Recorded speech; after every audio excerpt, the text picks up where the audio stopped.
What the heck was that? So I just watched the Nintendo Switch 2 Direct. It was an hour of games and reveals and tech talk and stuff. And I got to admit that I'm not really impressed. And I got to admit that I'm honestly very, very disappointed because while I still thought some stuff during this Direct was good, I just didn't feel that raw excitement of a new console generation.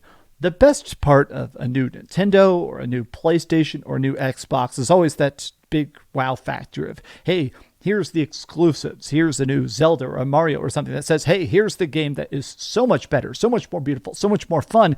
You gotta buy the new tech. And honestly, nothing in here really seemed that crazy. And also, the games they did show, it was a lot of ports. There's a lot of games you have to pay to get them to look good. You have to buy. There are Nintendo Switch games that are being boosted on the Switch too. They just have to pay like $20 for an upgrade patch. Let me talk about this because I didn't hate all of it, but I got to admit that this was not as impressive as any other Nintendo reveal ever. Hi, hope you're having a great day. And if you could, please give this video a like and subscribe if you haven't already. So they just announced it is coming out here on June 5th, and it comes out at $450 launch price. By far the most expensive Nintendo console of all time. It does have an LCD screen as well, but let me actually start. Let's start by talking about how they begin this. So Nintendo is definitely happy about the power of this new system. They opened up the stream with this big, long, deep dive into Mario Kart World. It's Mario Kart 9, but there's a lot of interesting stuff with this. The ability to play with 24 racers on a single track. You can actually drive from one track to another. There's new game modes. There's online play. I think the game looks good. And it's a good display about how much more powerful the Switch 2 is than the standard Nintendo Switch. I mean, this thing has a 720p screen, and most of these games, unfortunately, are pretty hard stuck at 30 FPS. There's a lot of Switch games that don't hit 60 FPS, and that's always been a big detriment. Now, it says straight up, a lot of these Nintendo Switch games are now going to hit 60 FPS, and some are even going to hit 120 FPS. Now, this is by far what got me the most excited. Not to be too much of a tech geek, but lately I've been really enjoying more and more games above 60 FPS. I've been playing so many games on my PlayStation 5 Pro or on my PC and stuff. I really appreciate that extra smoothness. I would have bet money no Nintendo game would ever run at 4K 60 FPS, and yet here it is. Now, they're very clear about saying, okay, not every game's going to look this good. This is a game where specifically we're saying, hey, this is the Nintendo Switch 2 edition, but I got to admit that even some Nintendo games hitting 4K 60 FPS or 1080p 120 FPS with HDR, this is going to be honestly the best Nintendo graphics ever, but also, in my opinion, the most immersive visuals, which to me is incredibly cool. But let's talk about it. So the C button functionality, by far one of the weirdest things from the leaks that people thought was fake is that on your Joy-Con below the home button, there's now going to be an extra button, the C button. And I actually think this is one that I will be using somewhat, which is GameChat functionality. It's the ability to actually talk to people. There is a mic on the top of the system you can use. It has built-in noise cancellation, so if people are banging around or blending a drink in the background, it'll actually still play completely fine. But you can actually share your screen. While you're playing it, you can all play on the same screen. I mean, some people would not want to give up part of their screen for this. I think this is actually super cool, especially because there is going to be a Nintendo Switch 2 camera, which automatically does that like TikTok cut outline thing, so it puts you on the screen. This to me seems like an incredibly cool feature, but again, kind of niche. How many people are actually going to use this? How many people are actually going to buy? This camera is probably $100 at least, $150, just so you can play Mario Party and see somebody's face. I feel like 99% of people are not going to use this, especially my friends that are grown adults that want to sit on the couch and be lazy bums at the end of the day. They don't want to jump on camera. But this is the thing. I think I'm most excited about the fact that the Nintendo Switch 2 is finally going to be faster. I really did not like, now I'm not 100% sure about this, but I'm taking this as them saying, okay, there is now high speed transfers, there's high speed cards.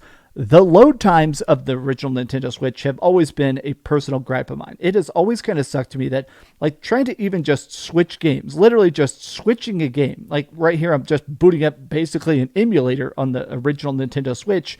It is, in my opinion, way the hell too slow. It takes so long from pushing go. Watching it boot up takes 20, 30, 50 seconds. To me, this always felt incredibly slow. I've always wanted it to go faster for everything. That sounds great. I'm definitely down for the fact that there's going to be faster load times. Hypothetically, that's the way I've been hearing this anyways. That sounds fantastic. But here's the other thing.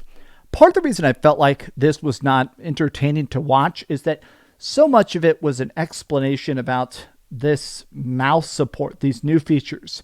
Switch 2 is going to be 1080p for its actual screen, LCD with HDR support, magnetic Joy-Cons, bigger of these buttons here on the side. Whenever you pop it out, you have these little teeny tiny buttons. These are now like 3 times bigger, so it means when you're playing it as a single Joy-Con, it's better.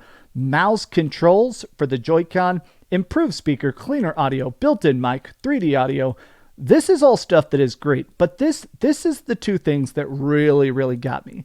Dock supports 4K, backwards compatible with Switch 1, both physical and digital, and base model has 256 gigs of storage. That is 8 times bigger than the basic storage of the Switch 1, which I've made videos way back in the day when the Switch 1 first came out. I thought the basic storage was honestly unforgivable. It was so teeny tiny. It always felt disrespectful to fans that you could fit maybe 1, maybe 3 games on a system before you had to buy an expansion slot. I like that this time they're saying, look, you're having to buy extra memory cards. We know that your current memory cards don't carry over. We're going to give you enough storage that you can already install your favorite games. And then, later on, whenever you buy that faster memory stick, it'll still be worth it, right? Here's the part that for me, I am the most annoyed about. Now, some people are going to be fine with it. You pay for the Nintendo Switch upgrades. If you buy a game on Nintendo Switch, you already have it on Nintendo Switch, you've been playing it, you beat it. I know a lot of people that have over 1,000 hours in Breath of the Wild specifically, and you're like, okay, I want to see it looking even better. Hey, look, it's an ability to play it at 60 FPS. I want to play these games looking as crisp as possible. Yeah, that's great. Well, you have to buy it. They haven't said the price.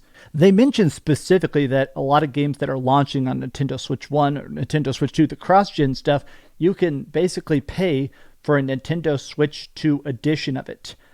And it sounds like this is going to cost you money. This is going to cost you $20, $30. I mean, I just can't imagine this is going to be $10. They haven't said the price, but this should be free. I'm just going to say it 100%. This should be free. If you bought a PlayStation 5 Pro and you buy a game, then you get the Pro patch. This, to me, this seems super bizarre. Even PlayStation 2, PlayStation 4, like every time you would get a free upgrade, you put a PlayStation 4 game into a PlayStation 5, it automatically boosts it. That's just how it works. Paying for the upgrade pack, I don't know, man. To me, this feels really crummy and pinchery for no reason. It just feels like, hey, thanks for selling 36 million copies of Breath of the Wild. Now can we get 10% of those people to pay an extra $20 for a game they already own to get a graphics patch? That to me feels incredibly scummy. Let me talk about something I am excited about though, which is GameCube. GameCube finally coming to Nintendo Switch. Now again, this is something that I feel like is a bit strange. We know for a fact that GameCube games could run on a base Nintendo Switch. In fact, people that do all sorts of like homebrew stuff have been looking at the raw code of the Nintendo Switch. A lot of the updates already showed this stuff. We already knew that GameCube was coming to Nintendo Switch. The fact that they're making it exclusive to the Switch 2, this is clearly just an effort to say, hey, look, it's exactly what you wanted. Buy up. Now, the list of games they showed, I do think looks pretty good. The fact that we're getting Chibi Robo, Luigi's Mansion, a lot of these games are cool. Fire Emblem Path of Radiance, Mario Sunshine, now, a lot of these are already playable in other ways. This is cool. I'm glad that there is a way to play Wind Waker, even though it's weird that we don't get Wind Waker HD, but this does kind of feel like they're just kind of dangling that extra little treat of, hey, please buy our $450 console. But let's go on here. Okay, so here's one of the actually new games. They did announce port after port after port after port, which we're going to get to in a second. But two of the games that did look surprisingly good, this new Donkey Kong called Donkey Kong Bonanza seems to have some ability to like dig. It almost looks like Mario Minecraft. He digs into environments, he's pulling stuff up, he's destroying stuff. This looks like you're actually going to be able to, I don't know, really choose how you want to play levels. Full destructibility to everything looks incredibly fun. I'm going to see about this. I'm not the biggest Donkey Kong fan, so I'm not even promising I'm going to buy this one, but it definitely has my attention more than other stuff. This was the number one game that I had my jaw on the floor about. It basically looks like Bloodbourne 2.